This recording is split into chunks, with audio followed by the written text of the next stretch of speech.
세익스피어가 아주 재미난 글을 썼어요. 이 사람 400년 전 사람이 쓴 것 같은데 보세요. 첫째, 학생으로 계속 남아있어라. 배움을 포기하는 순간 우리는 폭삭 늙기 시작한다. 그러니까 여러분들 학생이기를 포기하면 안 된다는 거예요. 끊임없이 배워야 돼. 애만 배우는 게 아니야. 여러분들 배우셔야 돼요. 저는 제가 30살에 환경공학을 공부했어요. 얼마나 좋은 공부였는지 몰라. 내가 다닌 학교는 나는 아주대학 산업대학원을 다녔어요. 그런데 요즘 대학원 조금 돈이 좀 들어가서 그렇지 많아요. 가면은 뭐 내가 빵점도 받고 그랬지만은 그래도 석사학위도 받았어요. 공학 석사학위도 아주 재밌어요. 그리고 40이 돼갖고 글 쓰는 거 배웠어요. 글 쓰는 거 배워갖고 이 책도 지금 5권인가 책 냈잖아요. 얼마나 좋은지 몰라요. 요즘은 내가 유튜브를 통해서 정말 많이 배우고 있어요. 배우니까 참 재밌어요, 사는 게. 그러니까 여러분들도 배우는 걸 포기하시면 안 돼요. 둘째, 과거를 자랑하지 마라. 옛날 이야기밖에 가진 것이 없을 때 당신은 처량해진다. 삶을 사는 지혜는 지금 가지고 있는 것을 즐기는 것이다. 이거 세익스피어도 똑같이 말했어. 지금 가지고 있는 것을 즐기는 거야. 지금. 그러니까 뭐 나중도 생각하지 말어. 옛날도 생각하지 말어. 지금 오늘을 즐기면 되는 거예요. 있는 돈 갖고 나중에 쓰려고 그냥 쥐고 있지 말고 쓰세요. 내가 쓰라는 건 사치하라는 게 아니에요. 돈도 규모 있고 멋있게 쓸 수 있거든요. 쓰는 법도 나는 배워야 된다고 생각을 해. 세 번째, 젊은 사람과 경쟁하지 마라. 대신 그들의 성장을 인정하고 그들에게 용기를 주고 그들과 함께 즐겨라. 이것도 참 좋은 얘기 같아요. 그래서 나는 우리 여주에 우리 젊은 신부님들 계속 많이 초청하고 있어요. 함께 같이 하자고.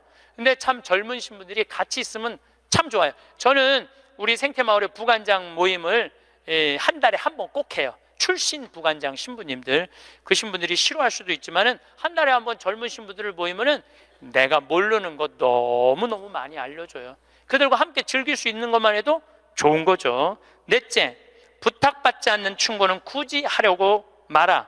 늙은이의 기우와 잔소리로 오해받는다. 이것저것 챙겨나지 말라는 거예요. 우리 어머니가 그런 거 참 잘하는데 챙겨나지 말라는 거예요. 다섯째, 삶의 철학으로 삶을 철학으로 대체하지 말아라. 삶을 살으라는 얘기예요. 로미오가 한 말을 기억하라. 철학이 줄리엣을 만들 수 없다면 그런 철학은 지워버려라. 삶을, 현실을 살으라는 얘기예요. 괜히 개똥 철학하지 말고. 여섯째, 아름다움을 발견하고 즐겨라. 약간의 심미적 추구를 게을리하지 말아라. 그러니까 제가 이번 주 이선희 대전 공연이에요. 서울에 공연을 보니까 없더라고. 우리 평창은 대전이나 서울이나 거리가 똑같아. 그래서 이제 대전으로 가는데 점점 나이를 먹으면 먹을수록 공연도 많이 가요. 저는 여기 이 삼성 여기 뭐 스퀘어인가 여기 공연 많이 와요. 예술의 전당도 많이 와요. 많이 와야 1년에 많이 온다고 그래요. 1년에 2-3번이야. 그 2-3번이라도 공연을 즐길 수 있으면 삶이 굉장히 풍요로워지더라고요. 또 일곱째, 늙어가는 것을 불평하지 마라. 가엾어 보인다. 몇 번 들어주다 당신을 피하기 시작할 것이다. 난 늙은 거 자랑하지 말라는 거예요. 그것도 맞는 얘기 같아요. 늙은 거 누가 뭐 알아주기는 해요. 아무도 안 알아주죠. 나이 먹은 거 자랑 아니야, 내가 보기에는. 그리고 나이를 먹으려면 곱게 먹어야 돼. 나이값을 하고면서 늙어가야지. 나이값도 못하고 나이만 디립다 먹으면 그게 뭐가 자랑이에요. 여덟 번째, 젊은 사람에게 세상을 다 넘겨주지 말아라. 이건 뭐냐면 재산 주지 말라는 거예요. 그들에게 다 주는 순간 천덕꾸러기가 될 것이다. 여러분들 아까 제가 말씀드렸죠? 자식하고 남편한테 다 주지 말고 얼마만 주라고? 반만 주세요. 항상 오늘부터 마음도 반만 주세요. 다 주지 말고. 두 딸에게 배신당한 리어 왕처럼 춥고 배고픈 노년을 보내며 두 딸에게 죽게 될 것이다. 이 리어 왕이라는 이 세익스피어 이 작품을 읽어보면 굉장히 재밌어요. 딸들한테 자기 왕권을 다 넘겨줘요. 왕권 넘겨준 딸 때문에 이 사람 죽어요. 왕이 결국은. 그러니까 여러분들도 자식들한테 다 넘겨주지 마세요. 여러분들의 인생을 사세요. 아직 여러분들 한참 남아있거든요. 아홉 번째, 죽음에 대해 자주 말하지 마라. 죽음보다 확실한 것은 없다. 인류 역사상 어떤 예외도 없었다. 확실히 오는 것을 일부러 맞으러 갈 필요는 없다. 삶을 탐닉해라. 그때까지 삶을 먹고 마시고 즐겨라 이 얘기예요. 먹고 마시고 즐겨라. 우리는 살기 위해 여기에 왔노라. 즐겁게 살라고 여기에 온 거란 얘기예요. 그러니까 이 30부터 60까지 여러분들은 나는 자식을 위해서 아무것도 안 한다, 이런 생각하지 말라는 거예요. 내 삶을 살아가라는 거예요. 그러면 60살서부터 120살은 행복하냐? 60살서부터 120살 나는 자식한테 바라는 거 하나도 없어. 나는 보상 심리가 없어. 이거 다 거짓말이에요. 자식한테 왜 바라는 게 없어요? 얼마나 많이 바라는데요. 자식이 용돈 안 갖다 주고 전화 안 하고 찾아오지 않으면 섭섭하다고 얘기합니다. 여기 있는 분들 다 그렇게 얘기해요. 얘기 안 하는 분들 거의 없다고 보면 돼요. 그런데 여러분들 60살서부터 120살까지 어떻게 자식이 60년 동안 효도를 할 수가 있어요? 그게 가능하다고 그런 생각 드세요? 나는 60년 동안 효도 받아 먹을 거야. 60살서부터 120살까지. 이거는 있을 수 없는 얘기예요. 그리고 늙어서 자식이 효도하면 행복하고 자식이 효도하지 않으면 불행하고. 왜? 늙어서 행복을 자식한테 떠넘겨. 그냥 내가 행복하면 안 돼요? 왜 자식한테 그걸 힘든 걸 넘겨요? 그리고 여러분들 자식들 중에 여러분들 집에 태어나고 싶어서 태어난 놈은 한 놈도 없어요. 여러분들이 좋아서 난 거지. 그러니까 뭘로 끝내야 되냐면 키운 걸로 끝내야 돼. 그런데 보상 심리가 있어요. 내 자식이 의사야. 그러면 내 주머니에 돈이 1,000만 원 있어도 이 할머니 절대 너 돈으로 가서 안 사 먹어. 뭐라고 그러냐면 왜 내가 내 돈 주고 사 먹어? 잘난 의사 있는데 나는 의사 아들이 와서 사줄 때까지 나는 기다릴 거야. 기다려. 1년이고 2년이고 기다려. 의사 아들이 와서 사줄 때까지. 근데 여러분들 자식이 무슨 무당이야? 막 수술하다가 엄마가 오늘 갈비 먹고 싶어 하네? 내가 가서 갈비 사줘야지. 전화해요. 엄마, 내가 막 수술하다가 생각이 나는데 엄마 오늘 갈비 먹고 싶었지? 내가 오늘 가서 사줄게 라고 전화하는 자식은 대한민국에 단 한 명도 없습니다. 지금 70, 80 된 나 갈비 먹고 싶은 거 누구만 알아? 나만 알아요. 여러분들 이걸 아셔야 돼요. 여러분들은 자식 생각밖에 없지만 자식은 여러분들 생각 없어요. 그건 확실합니다. 왜냐면 이게 실험의 결과가 나왔어요. 어떤 실험을 했느냐면 요즘은 사랑의 감정을 촬영할 수 있대요. 그래갖고 할머니들한테 젊은 자식들 사진을 보여주고 뇌파 촬영을 해보니까 막 그냥 뇌파가 난리도 아니라는 거예요. 자식 사랑의 감정 잘된 자식은 좋아갖고 막 난리고 못된 자식은 그게 안타까워갖고 막 난리가 아니라는 거예요. 그러니까 여러분들은 지금 자식 보면은 내가 막 진동을 해, 사랑의 감정이.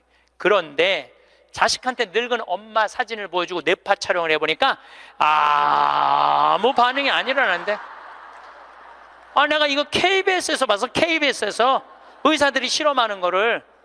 그러니까 여러분들은 자식 생각하는 거하고 자식이 여러분들 생각하는 거하고는 이건 차원이 달라요. 차원이 정말 생각 없어요. 저도 어머니 아버지 86, 84살이에요 그런데 내가 막 신부됐을 때 어머니 60이었을 때 어머니가 그랬어. 늙으면 죽어야 된다고. 그때 이제 효도할 때가 됐는데 죽으면 안 되지. 그래갖고 어머니 아버지 모시고 파리, 로마, 이스라엘, 베이징, 우리나라 금강산, 백두산, 우리나라 좋다는 데 온천 다 모시고 다녔어요. 왜 모시고 다녔느냐 하면 죽는다니까. 빨리 보여줘야 될 거 아니야, 죽기 전에 5년 동안. 근데 요즘은 어머니가 늙으면 죽어야 돼 그 소리 하면 막 화가 나요. 왜 화가 나냐면 그 얘기한 지 24년이 지났어. 24년 죽을 기미가 안 보여요. 요즘 어떻게 잘 드셔서 그런지 완전히 얼굴이 새색시 같아. 새색시. 얼마나 이쁜지 몰라. 그러니 죽겠어요? 안 죽어요. 그럼 24년을 내가 효도를 할 것 같아요? 5년 하고 끝났어요. 나도 5년 하고. 요즘은 나 강의 막 다니다 보면 한 달 동안 한 번도 생각 안 할 때 있어요. 한 번도. 근데 어머니는 아침에 일어나고 제일 먼저 나 위해서 묵주기도 20도 안 한대요. 하루 종일 아들 생각하는 거지. 집에 가보면 온통 내 사진이야. 그냥 온통 내 사진. 그런데 놀라운 건 우리 사제관은 어머니 아버지 사진 하나도 없어요. 하나도. 그런데 나만 그렇겠어요? 여러분들 자식들 먹고 살기 바쁜데 생각 안 해요. 그러니까 이제 내 인생의 주인공은 누구라고 생각하면 돼? 나라고 생각하면 돼. 그러니까 내가 지금 갈비 먹고 싶은 거 누구만 알아? 나만 알아. 그럼 누가 사줘야 돼? 내가 사줘야 돼. 누구 돈으로? 내 돈으로. 무슨 돈으로? 집 잡혀서 사줘야 돼요. 집 잡혀서. 그런데 우리나라 노인이 지금 700만 명이에요. 65세 이상이. 그러면은 부부가 산다고 하면 350만 세대죠. 350만 세대 중에 집 잡혀서 주택연금으로 사는 세대는 3만 5천 세대예요 지금. 그럼 100명 중에 1명만 연금으로 사는 거예요. 자, 나 65세 넘었다. 한번 손 들어봐. 65세 넘었다. 왜 손 안 들어? 여기 지금 다 내 눈에 보이는데 이렇게 많어. 자, 손 내리세요. 자, 이 중에 나 정말로 집 잡혀서 연금으로 생활하고 있다면 손 들어보세요. 지금 한 분, 두 분, 그러니까 제 말이 세 분, 네 분, 제 말이 맞아요. 지금 여기 한 1000여 분 있는데 거의 100명 중에 1명만 집을. 그런데 이 집 잡혀서 사는 분과 집 안 잡혀서 자식한테 물려주겠다는 분하고 삶의 질은 또 달라요. 집 잡혀서 한 달에 150만 원, 200만 원을 받아 사는 사람들은요, 근심 걱정 하나도 없대요. 마음이 그렇게 편안하대요. 그런데 자식들 용돈 받고 집 물려줄 생각으로 용돈 받고 사는 분들은 어떤 딸은 자식이 10만 원도 갖다 주고 20만 원도 갖다 주고. 우리나라 평균 용돈이 10만 원이에요. 평균 부모님한테. 그럼 20만 원도 갖다 주고 30만 원도 갖다 줘. 근데 어떤 달은 100만 원도 갖다 줘. 100만 원도 갖다 주면 이 할머니가 그 돈을 못 써요. 왜 못 쓰는 줄 아세요? 다음 달에 얼마를 갖다 줄 줄 알고 이거 홀딱 닦았어. 그냥 계속 불안하게 사는 거야. 계속. 그럼 늘 불만 속에서 사는 거야. 내 인생의 주인공은 난데 남한테 계속 기대고 사는 거예요. 그러시지 마세요. 내 강의를 듣고 정말로 당신 스스로 갈비를 사 먹으러 간 할머니들이 나한테 편지 많이 해요. 또 찾아도 많이 와요. 신부님 말대로 내 돈으로 사 먹어보니까 인생이 바뀌더래요. 어떻게 바뀌느냐면 더 이상 자식 기다리지 않게 되더래요. 그리고 더 이상 원망하지 않게 되더래요. 더 이상 섭섭한 거 없더래요. 그냥 내 돈 갖고 내가 사 먹으면 되지. 대신 너는 나한테 재산 끝이야. 이렇게 딱 정리가 되고 나니까 너무 편안하더래요. 그리고 남은 인생은 내가 책임질 수 있겠다라는 자신감이 생기더래요. 그래서 너무 감사하다고. 너무너무 감사하다고. 아니, 그 할머니 중에 내 강의에 딱 맞는 할머니 한 분 오셨어. 여기 여의도에 사는 분인데 개신교 다니는 분이야. 순복음교회 다닌대요. 빌딩이 3개가 있대. 우리 집에 왔는데 뭐 하여튼 에쿠스 뭐 900인가 뭐 리무진인가를 타고 왔는데 어마어마하게 좋은 차를 타고 왔어요. 예, 에쿠스가 아니라 제너시스. 기사를 대갖고 왔어. 근데 그러는 거예요. 신부님, 내가 40에 혼자 돼갖고 아들 셋을 키웠다는 거. 신부님 말대로 의사, 교수, 사장이라는 거예요. 근데 2년 전까지는 내가 너희들 그렇게 키웠는데 왜 나 한번 안 찾아오느냐, 맨날 원망했대요. 근데 어느 날 갑자기 내가 그러더래요. 늙어서 갈비 먹고 싶으면 지 돈으로 사 먹으라고. 왜 자식을 기다리느냐고. 근데 자기 돈으로 사 먹어보니까 더 이상 안 기다려지더래요. 섭섭한 거 없더래요. 그리고 사는 게 너무너무 즐겁더래. 내 자식하고의 이런 관계를 끊고 내 삶을 살다가 보니까 걸리는 게 하나도 없대. 그러니까 여러분들도 그렇게 사셔야 돼요. 언제까지 자식하고 엉겨서 그걸 살 수 있다고 생각하세요? 그냥 내 인생의 주인공은 나야. 내가 알아서 살아야 돼. 이 세상에서 보통 안 먹고 안 마시고 안 놀고 고생한 사람이 70살에 당신 암이라고 그러면은 이분들이 공통적으로 하는 얘기가 있어요. 나는 억울해서 못 죽는다고. 공통적으로 하는 얘기가 그 얘기예요. 평생 고생만 하고 살았는데 나는 억울해서 못 죽는다고. 나는 호강해야 된다고. 이때부터 산삼을 캐와라, 좋은 의사를 대라, 다 소용없는 짓이에요. 그러니까 암 걸리기 전에, 당신 죽는다는 얘기하기 전에 이 삶을 만끽하고 삶의 기쁨 속에서 사실 필요가 있다는 겁니다. 그럼 우리나라 1살서부터 30살 행복하냐? 30살서부터 60살 행복하냐? 60살서부터 120살 행복하냐 이거예요. 제 얘기는 제가 왜 120살이라고 말씀드리느냐 하면 20년 전에 제가 강의할 때 앞으로 100세 시대 올 겁니다 라고 말씀드렸을 때 많은 할머니들이 이렇게 말했어요. 신부님, 끔찍한 소리 하지 마세요. 무슨 100살을 살아요? 그런데 요즘 텔레비전에 100세 안보장, 100세 연금보장 나와요, 안 나와요? 나오죠? 이런 거 나올 줄 꿈에도 몰랐을 거예요. 그럼 앞으로 20년 후에 텔레비전에서 100세 안보장, 100세 연금보장 나올까요? 20년 후에는 120세 안보장, 120세 연금보장 나오게 돼 있어요. 그렇다면 지금 60대신 분들은 앞으로 몇 년을 더 살아야 되느냐면은 60년을 더 살아야 돼요. 60년을. 아까 첫 시간에 제가 이런 말씀 드렸어요. 남편하고 자식들을 위해서 전부 바치지 말라고. 얼마만 바치라고? 반만 바치라고. 반은 누구를 위해서 남겨놔야 돼? 나를 위해서 남겨놔야 돼요. 내가 행복해야지 남편도 행복하고 자식도 행복한 거예요. 내가 불행한데 어떻게 남편하고 자식이 행복할 수 있습니까? 우리 부모님이 80 넘어 돌아가셨다. 한번 손 들어보세요. 80 넘어 돌아가셨다. 우리 부모, 이렇게 많아요. 부모님이 90 넘어 돌아가셨다. 손 들어보세요. 손 내리시고, 우리 부모님이 아직 90이 넘었는데 아직도 살아계시다. 손 들어보세요.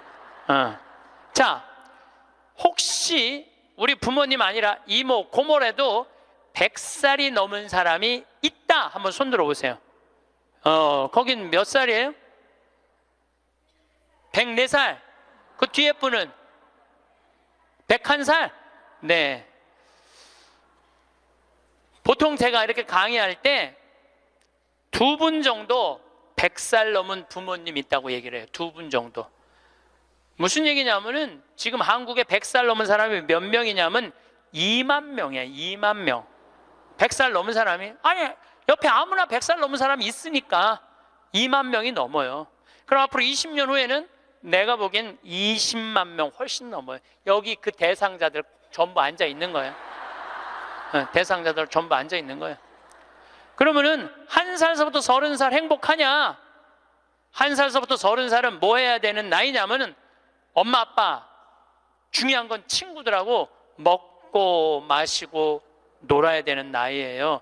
여러분들, 사람이 되려면 책상 안에서 공부를 해야지 사람이 되는 게 아니에요. 사람이 되려면은 친구들하고 어우러져서 뛰어놀아야지 사람이 돼요. 엄마 아빠랑 그 정을 느끼면서 뜨거운 어머니의 사랑, 아버지의 사랑을 느끼고 살아야지 사람이 되는 거예요. 책상 안에서 공부만 한다고 사람이 되는 게 아니에요. 근데 초등학교 1학년 애가 엄마 아빠 친구들이랑 좀 먹고 마시고 놀라고 그랬더니 엄마 아빠가 이렇게 말합니다. 이놈의 새끼야, 네가 지금 먹고 마시고 놀 시간이 어디 있어? 공부해야지. 초등학교 1학년 애가. 제가 한동안 영어학원을 다녔어요. 잠비아 이제 가느냐고. 영어학원 이제 지하에다 주차를 해놓고 1층에 애들이 타요. 애들이 타면 초등학교 애들이 타는 거죠. 영어학원 온다고 타는데 요만한 애가 가방을 2개를 메요. 앞에 하나, 뒤에 하나. 내가 물어봐요. 너 몇 학년이냐? 초등학교 1학년요. 그래요. 이거 가방을 왜 2개냐? 이거 학교 가방, 이거 학원 가방. 딱 그래, 애들이. 또 요즘 애들 중에 내가 너무 놀란 애들이 있어. 들어올 때 보면은 가방 안 메고 와요. 여행용 캐리어를 끌고 들어와. 여행용 캐리어를. 네, 캐리어를 끌고 다니는 애도 있어요. 보면은. 이게 초등학교 애가 학원을 13개까지 다니는 애를 봤어요. 얘는 엄마 아빠 친구들이랑 먹고 마시고 놀 시간이 없는 애예요. 중학교 올라가면은요, 중학교 올라가면은 자율학습 해야지, 보충학습 해야지, 학원 다녀야지. 엄마 아빠랑 먹고 마시고 놀 시간이 어디 있어? 얘는, 인간은요 언제 행복하냐면은 먹고 마시고 놀 때 행복한 거예요. 이거는 내가 요즘 인문학 교수들 얘기를 들어보면 결론은 그거야. 근데 너는 나중에 행복해. 넌 지금 나중에 행복하려면 지금 먹고 마시고 놀지 말어. 그래갖고 먹고 마시고 놀지 못하게 해요. 그럼 너 서울대학 가서 먹고 마시고 놀아. 그럼 우리나라 서울대학 가는 애들은, 공부하는 애들의 0.5%만 서울대학을 가요. 99%는 서울대학 못 가요. 99%는 가지도 못할 서울대학 때문에 20년 인생을 다 날려버리는 거예요. 얘네들은 먹고 마시고 놀지 못하는 거예요. 그래서 얘네들 안에 뭐가 없느냐면 기쁨이 없어요. 얘네들 안에 뭐가 없느냐면 행복이 없어요. 친구가 있어야지 사람은 행복한 거예요. 친구가 없는 사람은 판단력이 떨어지게 돼 있어요. 친구가 없는 사람은 정보가 취약할 수밖에 없어요. 그 부모로부터 받은 후광 외에는 아무것도 없었던 거예요. 그러니까 제일 중요한 거는 먹고 마시고 노는 거예요. 그럼 얘가 30년 동안 30살 이후부터 너 행복해야 돼. 그 30살부터 얘가 삼성에 취직해갖고 행복할 수 있다고 생각하세요? 우리말에 이런 말이 있어요. 먹어본 놈이 먹고 놀아본 놈이 논다고. 먹고 마시고 노는 것도 아무나 먹고 마시고 노는 게 아니에요. 먹고 마시고 놀 줄 모르면은 얘는 나중에도 행복할 수가 없어요. 나는 직원들한테도 나중에 잘 안 해줘요. 언제 잘해줘? 지금 잘해줘. 지금 잘해주려면 지금 잘해줘. 네.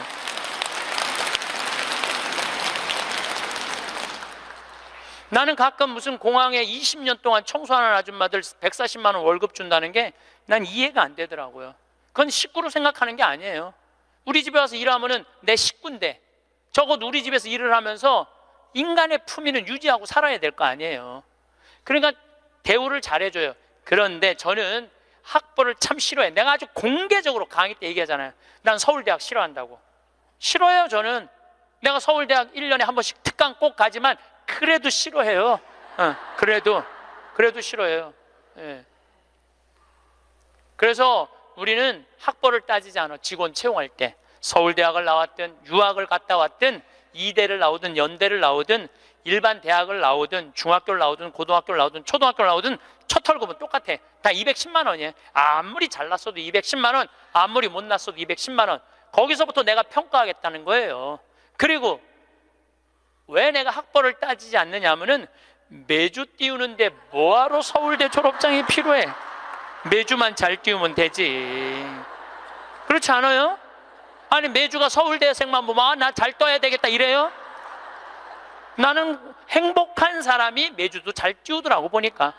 이번에 우리 생태마을에서 깻잎을 4.5톤을 땄어요. 깻잎 장아찌 하려고 4.5톤 어마어마하게 땄어요.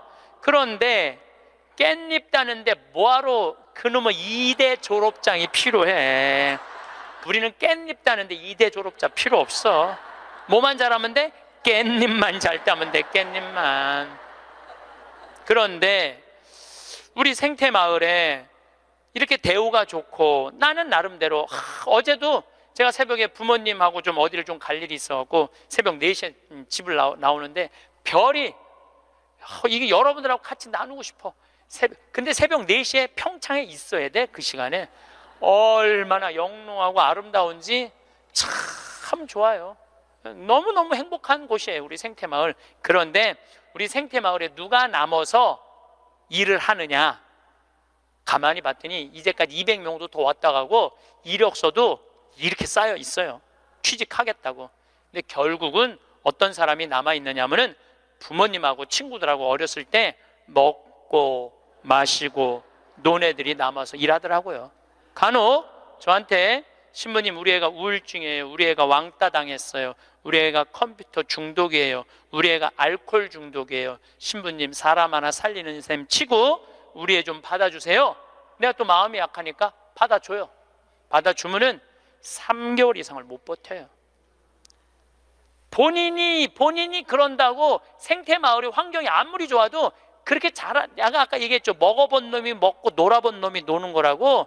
어렸을 때 불행하게 자란 애들은요 그 공동체 안에서 직장생활 못해요. 아니 KBS에서도 실험을 했잖아요. IQ 좋은 애, 성적 좋은 애, 생활기록부 좋은 애, 이거 쉽게 말하면 먹고 마시고 노는 애. 초등학교 6학년 때 요 성적표를 가지고 30년 후에 추적을 해봤어요. 누가 행복하게 사나? 그랬더니 IQ 좋은 애도 아니고 성적 좋은 애도 아니고 뭐 좋은 애야? 생활기록부 좋은 애, 먹고 마시고 노는 애들이요 결국은 잘 살더라 이거예요. 결국은. 그러니까 여러분들 자식들한테 너 공부 잘해야지 행복하다는 얘기는 틀린 얘기예요. 이 얘기가 핀란드에서는 이미 결론이 난 거예요. 핀란드는 초등학교 입학 조건이 뭔지 아세요? 잘 노는 애. 잘 노는 애가 입학 조건이에요. 입학 이제 학생들 뽑으려고 전부 다 애들이 와 있잖아요. 근데 놀이시설을 딱 놀게 해요. 근데 한 애가 안 놀아. 그럼 부모 불러갖고 뭐라고 그러는지 알아요? 얘 유치원에 다시 보내라고. 왜 우리 애가 유치원에 가? 얘는 지금 노는 법을 모른다고. 놀아야지 사람이 되는 거예요. 놀아야지. 근데 우리는 먹고 먹고 마시고 노는 일을 아주 우습게 보는 거예요. 우리나라가 독일보다 4개월을 일을 더 해요. 4개월을 일을 더 하고 미국보다 3개월을 더 일을 해요. 1년에. 그런데 우리가 독일보다 잘 살아요? 미국보다 잘 살아요? 그렇게 뼈 빠지게 일을 하는데도 일한다고 돈 버는 게 아니에요.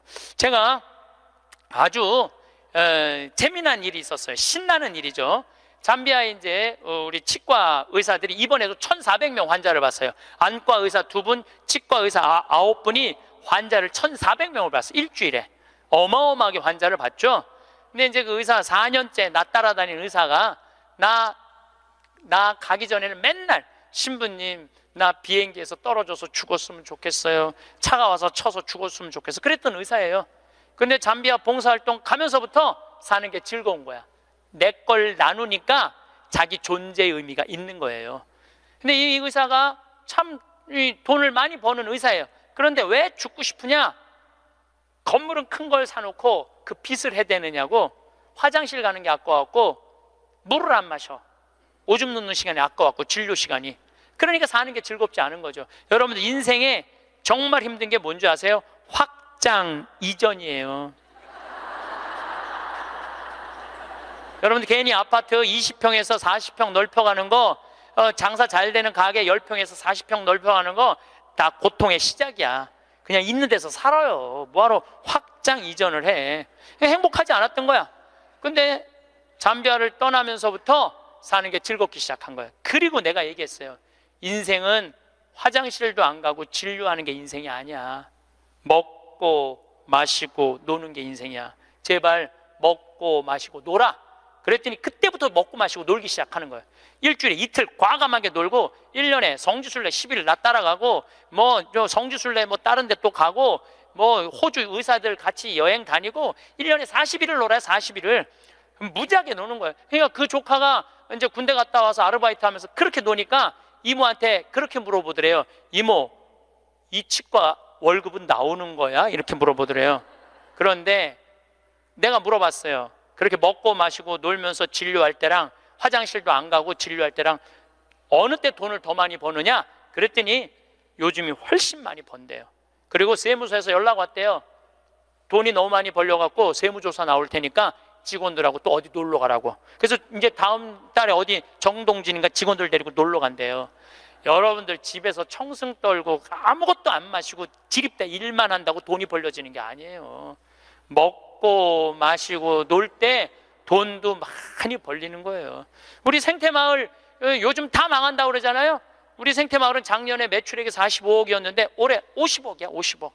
얼마나 뭐 청국장 가루 깻잎 많이 팔리는지 몰라요.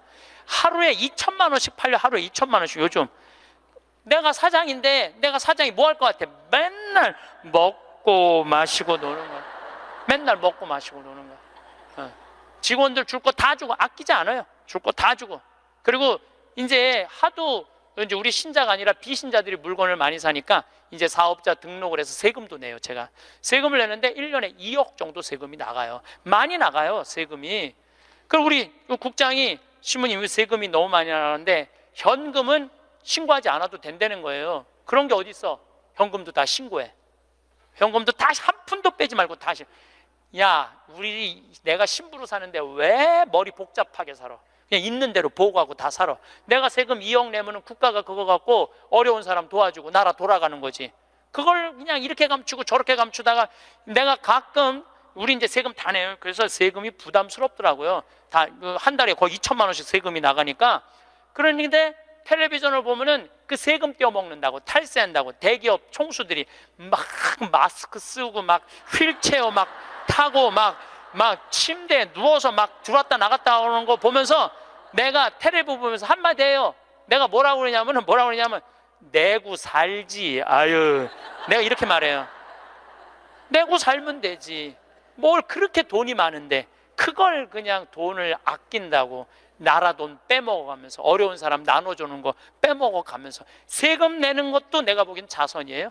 세금 내는 것도 국가가 잘 집행해야 되겠지만은 뭐 K 뭐 미르 이건 악다군이에요. 그 돈 없는 기업들한테 그 돈 뺏어가는 건 그건 악다군이 아니에요. 그 돈 갖고 직원들한테 저기 막 보너스나 주고 여행이나 보내주지. 그럼 대한민국이 밝을 텐데. 요즘 국회가 참 많이 싸우죠. 지치지도 않고 싸워. 내가 보기엔. 야, 어떻게 뭐 김정은이 지치지도 않고 핵 실험하듯이 우리나라 국회의원들도 지치지도 않고 싸워. 그런데 여소야대가 돼갖고 협치한다고? 그것도 말도 안 되는 소리예요. 우리나라 국회의원들이 안 싸우는 날은 언제 안 싸우느냐면 초등학교 교육제도가 바뀌는 거예요. 초등학교 교육제도가 노는 걸로 바뀌는 거. 여러분들, 우리는 자녀들한테 행복을 가르쳐야 돼, 자녀들한테. 근데 우리는 공부를 가르치고 있어. 애들한테 이 세상에 와갖고 행복한 걸 가르쳐야 되는데 공부를 가르치고 있어요. 이거 좀 생각해봐야 될 문제예요. 나는 자식들한테 행복을 가르쳤나, 공부를 가르쳤나? 한번 생각해봐요. 뭘 가르쳤어요? 공부 가르치지 않았어요? 행복을 가르쳐야죠. 왜 공부를 가르쳐요? 2006년에 우리나라가 1년에 10만 명씩 조기 유학을 보냈어요. 2006년에 그때 조기 유학 분부로서요. 얘네들이 딱 10년 지났어요. 결론이 나와 있어요. 지금 조기 유학 다 실패했어요. 90%가 다 실패했어요. 그러면은 초등학교 4학년, 5학년 애가 조기 유학을 떠나. 그러면 미국에 가면은요, 여권 심사대에서 막 영어로 막 물어봐요. 너 여기 왜 왔냐? 며칠 머무를 거냐? 뭐 때문에 왔느냐? 막 물어봐요. 그것도 한국말로 물어봐요? 영어로 물어봐요. 그럼 초등학교 4학년 애가 당황스러울 것 같아? 안 당황스러울 것 같아요? 당황스럽죠. 그리고 미국에 딱 가갖고 수업을 하면은요, 아무리 한국에서 영어 공부 열심히 잘해도 못 알아들어요. 얼마 동안? 1년 동안 못 알아들어. 걔가 무슨 죄를 졌다고 1년 동안 말도 못 알아듣는 데서 고생을 해야 돼? 그리고 여러분들, 인종차별, 여러분들은 잘 모르지만은 저는 정말로 외국을 많이 다니면서 확실하게 인종차별 느껴요. 신부인 난데도 아주 농담하는 애들 많아요. 너 뭐하러 혼자 사느냐? 막 하느님이 네 뭐 애인이냐? 막 이래가면서 웃기지도 않게 인종차별해요, 걔네들이. 그럼 초등학교 4학년 애가 그 인종차별을 다 겪는 거야. 그러면 한국에서 걔한테 유학 한번 보내려고 그러면 9.11 테러 이후부터 미국은 외국인을 공립학교에 받아들이지 않아요. 다 어디에 들어가야 되냐면 사립학교에 가야 돼. 사립학교는 중학교, 고등학교 1년에 4천만 원, 5천만 원이에요. 등록금이. 1년에요. 1년에 4천만 원, 5천만 원이에요. 3년에 5천만 원이 아니고 기숙사비 3천만 원이에요.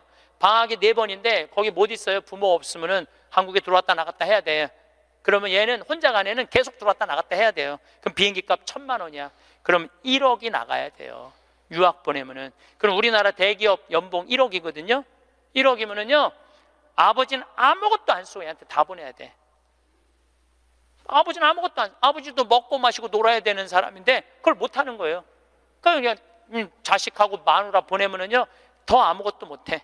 그러니까 친구들도 하루 이틀 같이 놀아주는 거지. 저녁 같이 술도 못 먹자고 그래요. 내가 기러기 아빠들이랑 술 많이 먹었어, 옛날에. 먹어보면 그 얘기를 하면 정말로 가슴이 아파요. 그러면은 하루 이틀 그러다가 이제 혼자 술집에 가는 거야. 혼자 술집에 뭐 장미 뭐 이런 데 가면은 그 아가씨가 아유 사장님 외로워 보여 이렇게 말하면은 내 마음을 알아주는 여자는 이 여자밖에 없구나. 그래서 뭐해? 사랑에 빠지는 거예요. 그걸 남들은 바람 핀다고 그러지. 그래서 바람 피는 거예요. 혼자 외로우니까. 인간은 어쩔 수가 없거든요. 그 시간에 집에 들어가갖고 아이하고 아내하고 해주는 거 맛있게 먹고 마시고 놀았으면 그 사람 바람 안 폈을 거예요. 대기업의 부장 정도 올라갈 사람이면 열심히 산 사람이니까. 그렇죠? 그러면은 애는 학교 가갖고 언어 안 돼, 인종차별 당해. 엄마는 또 미국 가갖고 애 학교 가면은 심심하잖아요. 거기서 또 놀고 있는 또 멀쩡하게 생긴 남자하고 또 외로우시겠어요, 사모님. 그러면 거기서 또 이제 또 바람 피고, 아빠는 한국에서 바람 피고 엄마는 미국 가서 바람 피고, 애는 인종차별 언어에 갖고 정신 우울증에 걸리고, 그런 일이 벌어진다니까요. 한두 집이 아니라니까요. 뭐를 위해서 애를 유학을 보낸 거예요? 뭐를 위해서? 다 집안 풍비박산 만들어 놓고. 그러니까 애한테 공부를 가르치면 안 된다니까요. 행복을 가르쳐야 돼요. 우리가 뭐를 해서 행복한지. 그래서 10년 동안 간 애들 중에 정말로 한국에도 아니고 미국에도 아닌 애들 많아요. 이건 아무것도 아니야. 대학 졸업하고 유학을 가면요, 얘 심지라도 있어요. 대학 졸업해서 유학 가는 애들. 근데 초등학교, 중학교 때 가는 애들은 심지도 없는 애들이야. 내가 한국인지 미국인지 구분도 안 되는 애들이야. 그래갖고 적응 안 되면은 중학교에 가면은 유학 온 한국 애들, 말 안 통하는, 영어 안 되는 애들끼리 모여요.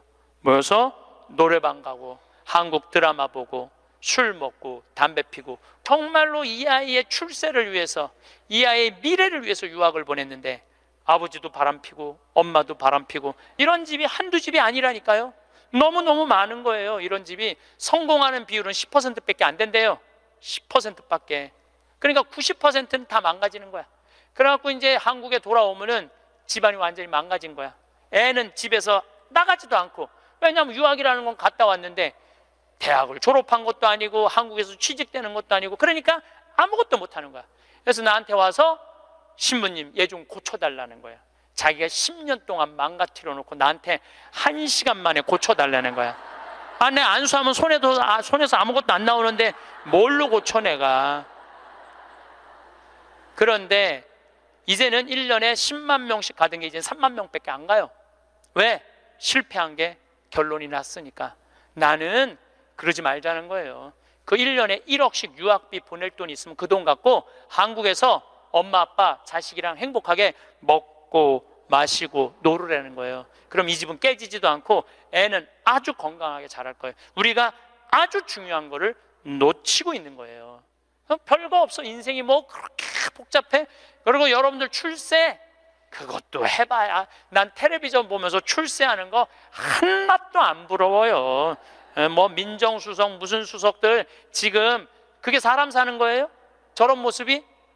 차라리 그 자리에 안 가면은 거짓말도 안 할 거 아니에요. 그 자리에 가면 어쩔 수 없이 거짓말하고. 어떻게 보면 여러분들이 훨씬 행복한 분들이에요. 여러분들은 거짓말 일이 뭐가 있어? 누가 돈을 갖다 줘야지 안 받았다고 그러지. 누가 돈을 갖다 줘야지 안 받았다고 그러지. 참. 자, 그렇다면은 30살에서부터 60살은 행복하냐, 대한민국에? 자, 이 30살에서부터 60살은 저는 인생의 황금기라고 생각해요. 여러분들, 여행은 가슴이 떨릴 때 가야지 다리가 떨릴 때 가면 안 된다니까요. 근데 이때 가야 될 때야. 가야 될 때야. 그런데 자식 공부시킨다고, 자식 출세시킨다고 나는 안 먹고 안 마시고 안 놀아. 30년 동안 그랬어. 그럼 이 사람은 30년 동안 껍데기 인생을 산 거예요. 자기 인생 산 거 아니에요. 자식만을 위해서 살았다고. 나는 자식 하나 잘 되면은 엄마의 기쁨이라고 그러는데, 그것도 옛날에 45, 46까지 살 때 얘기예요. 이제 여러분들 120살 살면은요, 자식이 90이 돼버려요.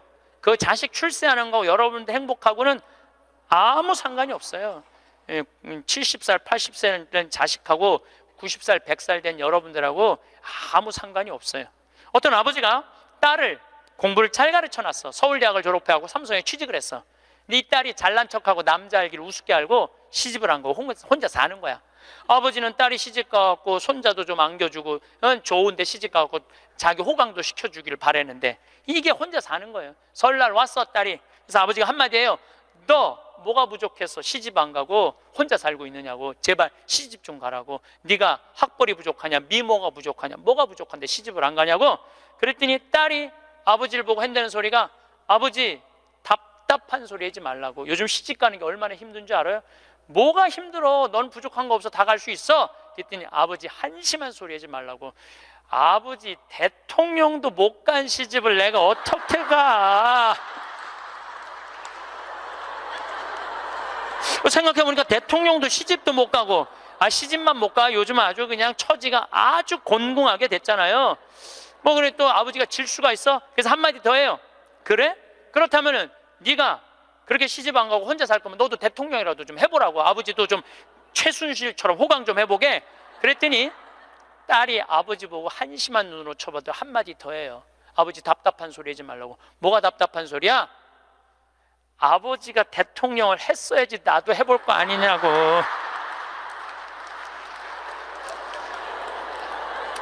여러분들, 자식을 대통령 만들고 싶으면요, 여러분들이 먼저 대통령이 돼야 돼요. 자식을 출세시키고 싶으면 여러분들이 먼저 출세해야 돼요. 자식을 철들게 키우고 싶으면 누가 먼저 철이 들어야 돼? 여러분들이 먼저 철이 들어야 돼. 그런데 여러분들이 30살서부터 60살까지 자식 출세만 바란다고 빈 껍데기로 30년을 살았어. 근데 여러분들이 철이 들 것 같아요? 지금 대한민국에 30살서부터 60살 철든 사람이 얼마나 있을 것 같아요? 그래서 유학 보내고 자기는 한국에서 바람피고 아내는 미국 가서 바람피고 애는 정신병이 들어요? 철이 안 드는 거예요. 삶의 의미가 뭔지 모르고 살고 있는 거예요. 진정한 삶의 기쁨이, 진정한 삶의 행복이 뭔지 모르고 사는 거예요. 정말로 자식을 행복하게 키우고 싶어? 여러분들이 행복해야 돼요. 마지막, 돌아갈 곳이 어딘지 분명히 알고 있는 사람. 돌아갈 곳이 어딘지 알아 그 길을 닦으며 사는 사람. 먼 여정에도 가지고 갈 것이라고는 남에게 베푼 것뿐인 사람. 가지고 갈 것이 하나도 없이 살아온 흔적조차 남기지 않는 사람. 살아서는 조롱과 부끄러움에 비틀거리지 않는 날이 하루도 없었나니. 영광이 성부와 성자와 성령께,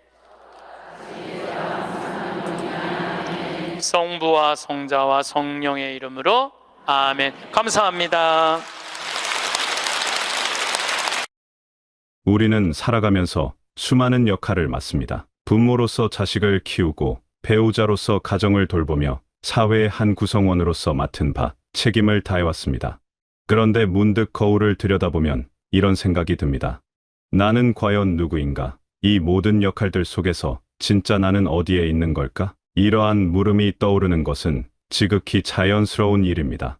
지금까지 다른 사람들을 위해 최선을 다해 살아온 여러분이기에 더욱 그럴 것입니다. 하지만 이제는 조금 다른 관점에서 삶을 바라볼 때가 되었습니다. 바로 여러분 각자가 자신의 인생이라는 무대에서 당당한 주인공이라는 사실을 인정하는 것입니다. 다른 누군가의 조연이 아닌 여러분 자신이 만들어가는 이야기의 중심에 서야 합니다. 가족을 향한 사랑과 나를 향한 사랑 사이에서 가족을 사랑하는 마음은 너무나 소중합니다. 자식들이 잘 되기를 바라고 그들의 행복을 위해 무엇이든 해주고 싶은 부모의 마음은 세상에서 가장 아름다운 감정 중 하나입니다. 하지만 때로는 이런 사랑이 자신을 완전히 지워버리는 방식으로 표현될 때가 있습니다. 모든 것을 자식들에게 물려주고 자신은 뒷전으로 밀려나는 삶을 사는 분들이 있습니다.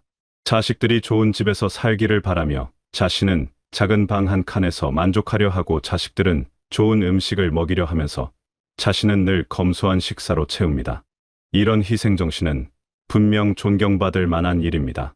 그런데 잠시 생각해보면 이런 방식의 사랑이 정말 가족들에게도 좋은 일일까요? 부모가 행복하지 않은데 자식이 진정으로 행복할 수 있을까요? 나무가 건강해야 열매도 건강한 것처럼 여러분이 행복해야 가족들도 그 행복한 에너지를 받을 수 있습니다. 진정한 사랑은 자신을 완전히 희생하는 것이 아니라 자신도 소중히 여기면서 상대방도 사랑하는 것입니다. 여러분이 건강하고 행복해야 가족들에게도 더 좋은 영향을 줄 수 있습니다. 억지로 참고 견디며 자신을 희생하는 모습보다는 당당하고 행복한 모습을 보여주는 것이 가족들에게도 더 큰 선물이 될 수 있습니다. 자식들을 사랑하되 그들의 인생과 여러분의 인생을 동일시하지 마세요. 자식들이 성공하면 덩달아 기뻐하고 자식들이 실패하면 함께 절망하는 것은 건강한 관계가 아닙니다. 자식들은 자식들대로 자신의 인생을 살아가야 하고 여러분은 여러분대로 자신의 삶을 충실히 살아가야 합니다. 많은 분들이 행복을 마치 산 꼭대기에 꽂힌 깃발처럼 생각합니다. 힘든 등반을 끝까지 맞춰야만 손에 넣을 수 있는 그런 것으로 여기는 것입니다.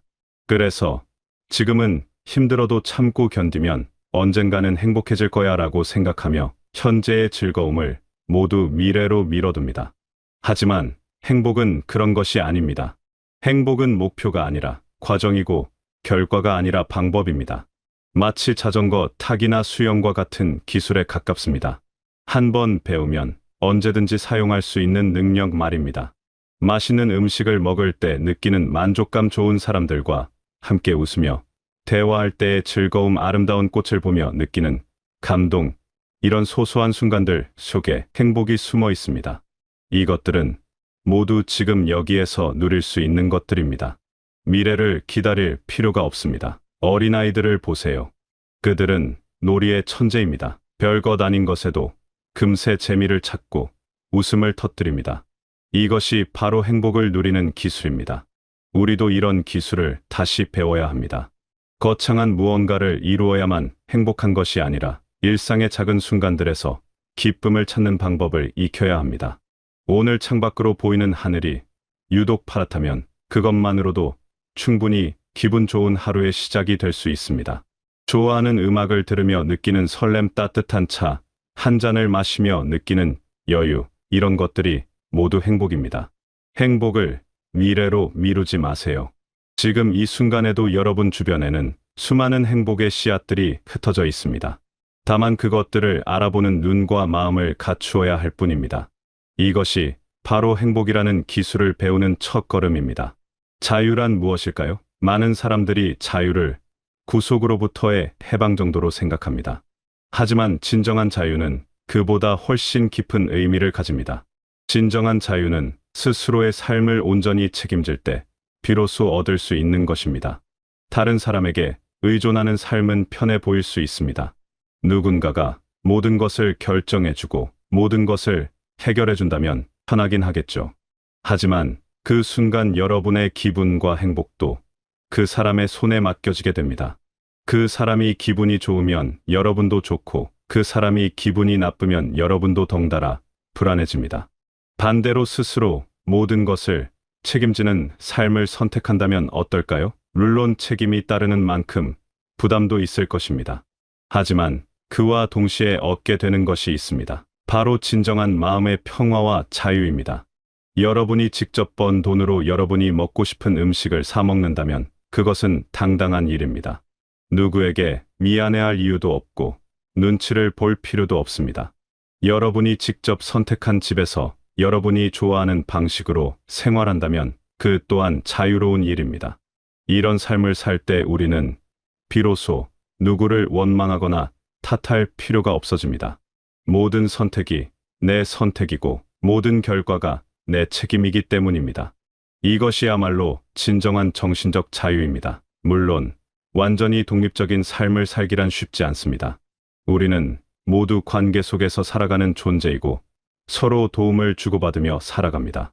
하지만 중요한 것은 마음가짐입니다. 다른 사람의 도움을 받더라도 그것을 당연하게 여기지 않고 감사한 마음으로 받아들이는 것, 그리고 언제든 스스로 설 수 있는 준비를 하고 있는 것이 중요합니다. 자신의 감정을 다른 사람의 행동에 의존시키지 마세요. 누군가가 친절하게 대해줘야만 기분이 좋고 누군가가 무시하면 기분이 나빠지는 삶은 자유롭지 못한 삶입니다. 다른 사람이 어떻게 행동하든 여러분의 마음의 평정을 유지할 수 있을 때 비로소 진정한 자유를 얻게 됩니다. 삶의 주도권을 되찾는 용기. 지금까지 다른 사람들을 위해 헌신적으로 살아온 여러분에게 갑자기 자신을 위해 살라고 하는 것이 이상하게 들릴 수도 있습니다. 어쩌면 이기적인 것처럼 느껴질 수도 있겠죠. 하지만 이것은 이기심이 아닙니다. 이것은 건강한 자기사랑입니다. 자기사랑은 다른 사람을 사랑할 수 있는 기초가 됩니다. 자신을 소중히 여기지 않는 사람이 어떻게 다른 사람을 진정으로 사랑할 수 있겠습니까? 자신을 제대로 돌보지 않는 사람이 어떻게 다른 사람을 제대로 돌볼 수 있겠습니까? 여러분이 행복해야 여러분 주변의 사람들도 행복해집니다. 여러분이 건강해야 가족들도 안심할 수 있습니다. 여러분이 당당하게 살아야 자녀들도 당당하게 사는 법을 배웁니다. 이것이 바로 진정한 사랑의 모습입니다. 삶의 주도권을 되찾는다는 것은 다른 사람들을 버린다는 뜻이 아닙니다. 오히려 더 건강한 방식으로 관계를 맺는다는 의미입니다. 억지로 참고 견디면서 맺는 관계가 아니라 서로를 존중하며 맺는 관계, 일방적인 희생이 아니라 상호적인 배려로 이루어지는 관계를 만들어가는 것입니다.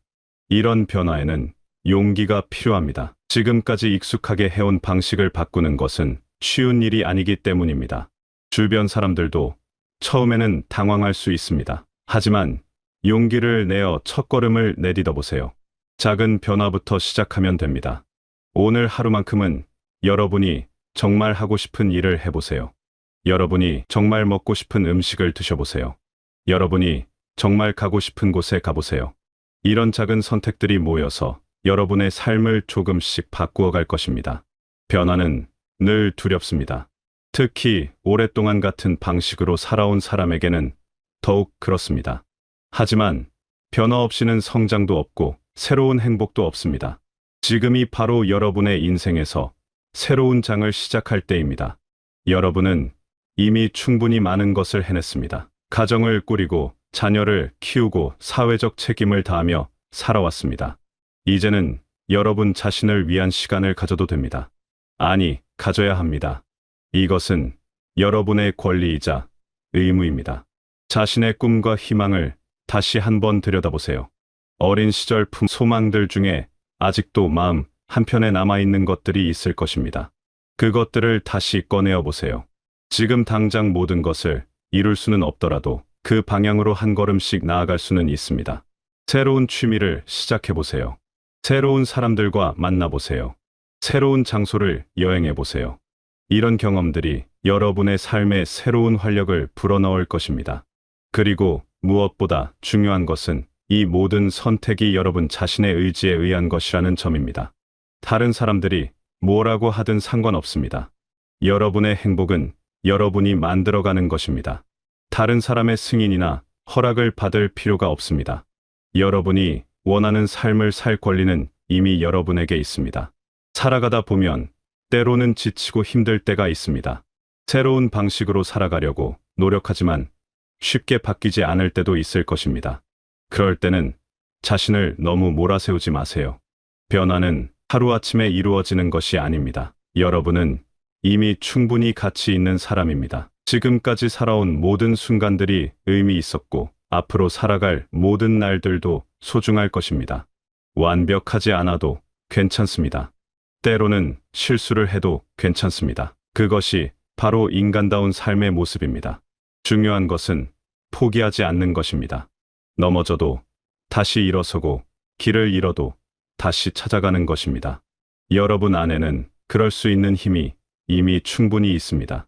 지금까지 수많은 어려움을 헤쳐온 여러분이니까요. 여러분의 남은 인생이 여러분 자신을 위한 시간이 되기를 바랍니다. 다른 누군가의 조연이 아닌 여러분, 인생의 당당한 주인공이 되어 매일매일을 의미 있게 살아가시길 바라겠습니다.